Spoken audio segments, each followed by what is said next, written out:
पाकिस्तानला धडा शिकवण्याची संधी का गमावली असा सवाल प्रकाश आंबेडकरांनी पंतप्रधान नरेंद्र मोदींना उपस्थित केलाय। भारताला अनेक वर्षांपासून दहशतवाद्यांचं उत्तर पंतप्रधान नरेंद्र मोदी यांनी द्यायला हवं असं प्रकाश आंबेडकर म्हणतात।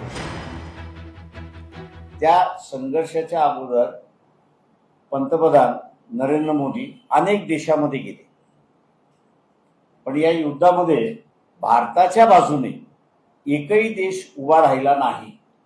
याची माझ्या अंदाजानं कारणं जी आहेत ती पहिल्यांदा सरकारने मांडली पाहिजेत असं मी त्या ठिकाणी मानतो। भारताचं आंतरराष्ट्रीय वर्चस्व कमी व्हावं म्हणून त्यांनी असणारं शांतता बाळगली आणि भारताला पाठिंबा दिला नाही अशी असणारी परिस्थिती आहे। लोकशाही मराठी ऐका, पहा, जागरूक रहा।